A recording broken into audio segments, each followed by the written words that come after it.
Hey everybody, my name is TaoMan, and in this video I will show you a simple way how you can unsubscribe on Twitch from a channel.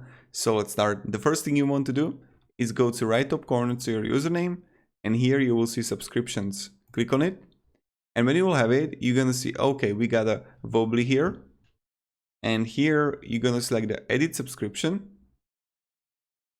and here you got like don't renew subscription, and this is what you want. Nice.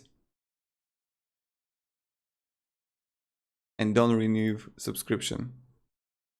Okay, and now you can see the subscription will no longer automatically renew monthly, but you have access to benefits until September 6, 2020.